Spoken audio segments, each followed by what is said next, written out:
बिहारमध्ये जातीय सर्वेक्षण किंवा ज्याला जनगणना म्हटलं माध्यमांनी, तो सगळा एक्सरसाइज पूर्ण झाला आणि त्यानंतर राहुल गांधींनी ट्विट करत म्हटलं, जितनी आबादी उतना हक. याविषयी बोलण्यासाठी नमस्कार, मी सोमेश कोलगे तुमच्या यूट्यूबवर मनपूर्वक स्वागत करतो. मित्रांनो, राहुल गांधींनी म्हटलंय जितनी आबादी उतना हक. या राहुल गांधींच्या वाक्यावर नरेंद्र मोदींनी त्यांना जबरदस्त झोडपून काढलंय कालच. ते म्हणाले 80% लोकसंख्या मग हिंदूंची आहे, तर त्यांना तुम्ही किती 80% देणार का? आणि तुमचे पंतप्रधान मनमोहन सिंग म्हणाले होते की या देशातील नॅचरल रिसोर्सेसवर पहिला अधिकार हा अल्पसंख्याकांचा आहे आणि त्यात पण मुस्लिमांचा आहे. त्यामुळे असा पहिला दुसरा अधिकार ठरवणारे काँग्रेसचे लोक हे आता जितनी आबादी उतना हक म्हणू लागलेत का? पुन्हा त्यात फोडा आणि राज्य करा आणि अशा स्वरूपाच्या एका बावट कल्पनेत काँग्रेस पक्ष किंवा राहुल गांधी वावरत आहेत असं दिसतंय. जितनी आबादी उतना हक हा का मूर्खपणा आहे हे मी तुम्हाला सांगतोय. मित्रांनो, तुम्ही लक्षात घ्या, आपल्याकडे आरक्षण हे विविध प्रवर्गांना दिलं जातं. अनेकांना हे ऐकल्यावर खूप आरक्षित समाज घटकांना हे खूप ऐकायला बरं वाटतं की ठीक आहे, ज्याची जितकी लोकसंख्या आहे तितकं त्याला आरक्षण मिळू दे. पण तुम्ही लक्षात घ्या की खरोखरच आरक्षित समाज घटकांची या एकूण समाजामध्ये लोकसंख्या किती? उदाहरणार्थ, शेड्यूल कास्ट या जर आपण प्रवर्गाचं उदाहरण घ्यायचं ठरवलं तर अनुसूचित जाती या प्रवर्गात चर्मकार समाज आहे, यामध्ये होल्लार नावाचा एक समाज आहे. आता या समाजांची लोकसंख्या जर तुम्ही मोजायला गेलात तर ती अत्यंत कमी आहे.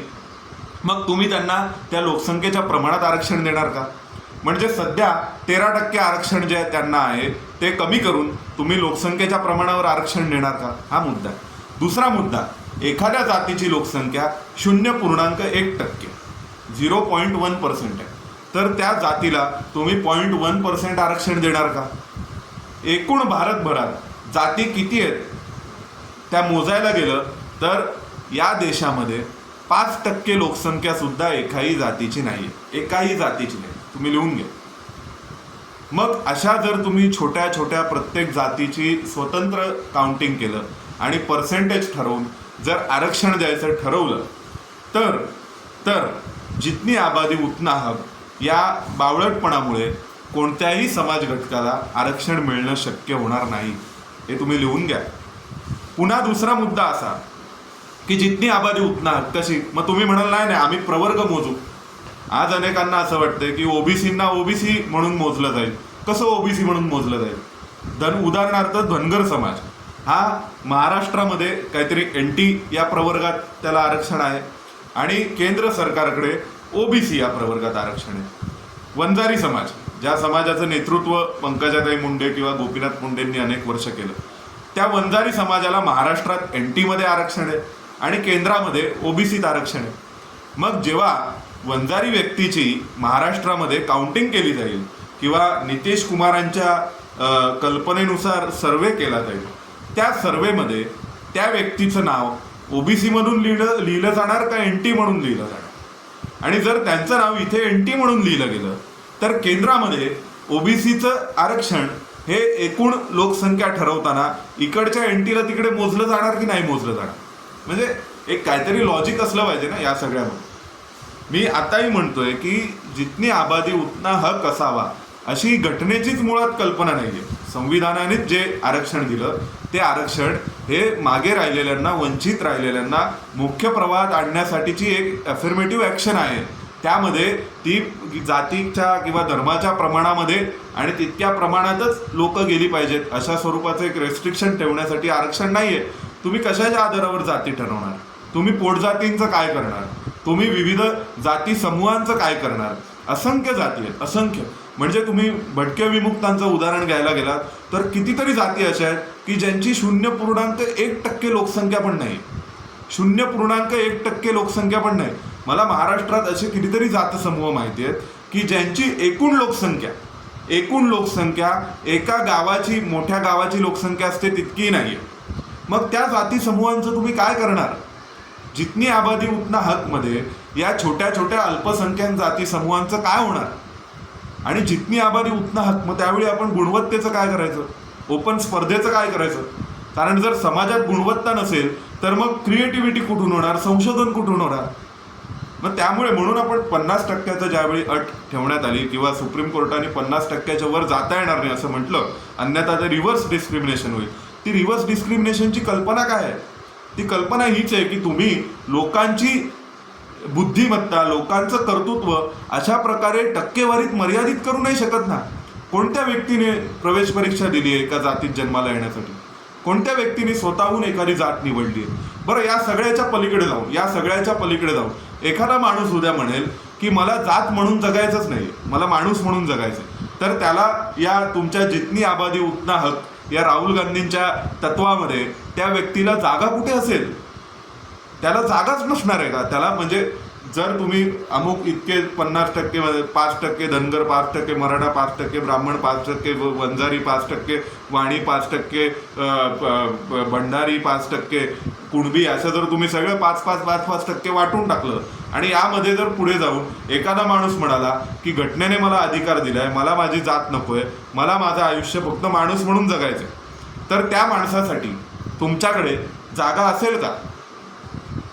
त्यामुळे जिसकी जितनी संख्या भारी ही जी घोषणा या कांशीरामांनी दिली होती, ती घोषणाच मुळी बावळटपणाची होती असं मी सांगतो, आज उघडपणे सांगतो. त्या घोषणेला काही अर्थ नाही. आणि मला वाईट या गोष्टीचं वाटतं की आता खरं तर अनेक लोकांनी ही भूमिका जाहीरपणे घ्यायला पाहिजे. पूर्वी काँग्रेस हा पक्ष तसा शहाणा पक्ष होता, कारण काँग्रेसचे जुने नेते कधीच अशा स्वरूपाच्या बावळटपणाच्या मागे लागले नाहीत. इवन मंडल आयोगाच्या वेळेसही खूप दूरदृष्टी भूमिका घेणारे काँग्रेसचे नेते होते. पण ठीक आहे, आता सध्याची काँग्रेस ही राहुल गांधींची काँग्रेस आहे, त्यामुळे तितका डिस्काउंट राहुल गांधींना आणि काँग्रेसला दिला पाहिजे. आणि तेच ज्यावेळी असं म्हणतात की जितनी आबादी उतना हक, त्यामध्ये या सगळ्या लोकसंख्येचं प्रमाण जर तुम्ही मोजायचं ठरवलं तर कितीतरी जात समूह हे 0.5% पोचत नाहीत. मग त्यांना तुम्ही रिझर्वेशन काय म्हणून देणार? आणि त्यांची तुम्ही एकूण प्रमाणबद्धता ही 0.5% ठरवणार का? मग उद्या एखाद्या ठिकाणी जर कुठल्या तरी 100 जागांसाठी नोकर भरती निघाली असेल तर त्यामध्ये 0.1% या जातीसाठी, 0.7% या जातीसाठी, 2% या जातीसाठी, 1% या जातीसाठी, 0.5% त्या जातीसाठी, असं तुम्ही डिवाइड करणार आहात. म्हणून मी सांगतोय की आरक्षण असलेल्यांनी सुद्धा डोळे उघडे ठेवून या बावळटपणाकडे पाहिलं पाहिजे की जितनी आबादी उतना हक हा मूर्खपणा आहे. यातून काहीही होणार नाही आहे. यातून असलेल्या ज्यांना रिझर्वेशन आहे त्यांचं देखील नुकसान होणार आहे.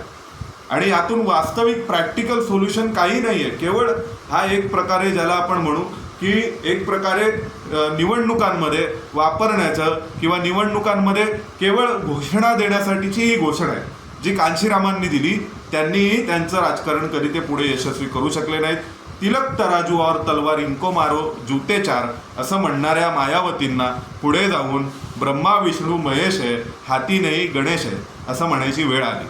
त्यामुळे प्रत्यक्ष मीडिया कशावर चालतो, मीडियातल्या बातम्या कशावर चालतात, त्यावर आपला समाज चालत नाही. आपला समाज हा वेगळ्या तत्वांच्या आधारे चालतो आणि तशी वस्तुस्थिती नसती तर जातीपातींचं राजकारण करणारे लोक हे आज राज्यकर्ते झाले असते, पण ते कधीच राज्यकर्ते झाले नाहीत किंवा होऊ शकले नाही. आणि या आधीही मी जसं म्हटलंय वारंवार की व्ही.पी. सिंग ज्यांनी मंडल आयोग लागू केला किंवा ज्यांनी पहिल्यांदा ओबीसींचं राजकारण किंवा त्यांना आरक्षण आणण्याचे प्रयत्न केले, ते व्ही.पी. सिंगांचं पुढे झालं काय? त्यांना परत राजकीय यश मिळालं का? त्यांना आज लोक ओळखतात का? कोणाला माहिती आहे का की आपले पंतप्रधान, सर्वसामान्य लोकांना म्हणतोय मी, ज्यांचा थोडाफार अभ्यास आहे त्यांना माहिती असेल, पण व्ही.पी. सिंगांना राजकीय यश मिळालं नाही. ज्यांनी पहिल्यांदा मंडल आणि बाकी सगळ्या कमंडलचं राजकारण करायला सुरुवात केली, तर तुम्ही इतर कोणाचं काय घेऊन बसला? त्यामुळे वस्तुस्थिती लक्षात घ्या. जातीय आरक्षणातून किंवा जातीय आरक्षणाची संकल्पना ही पूर्णपणे वेगळी आहे. ती समजून घेण्यासाठी इंदिरा साहनी खटल्यातील न्यायपत्र वाचलं पाहिजे. तुम्ही त्यासाठी डॉक्टर बाबासाहेब आंबेडकर यांची घटना समिती समोरची भाषणं वाचली पाहिजेत. जगभरात अफर्मेटिव्ह ॲक्शनचं तत्व काय आहे, रिझर्वेशनचं प्रिन्सिपल काय आहे हे समजून घेतलं पाहिजे. ते तत्व, तो सिद्धांत समजून घेतला पाहिजे आणि मग त्यानंतर नेमकं जितनी आबादी उतना हक हा का बावळटपणा आहे ते समजून घेतलं पाहिजे. आपण पुन्हा भेटूया एका नव्या विषयासह. तुम्हाला व्हिडिओ कसा वाटला ते कमेंट बॉक्समध्ये सांगायला विसरू नका. आवडला असला तर मित्रपरिचितांना फॉरवर्ड करा आणि पुन्हा आपण असे वेगवेगळ्या विषयांवर गप्पा मारू. त्यामुळे ते मिस न करण्यासाठी सबस्क्राईब करायला विसरू नका. धन्यवाद.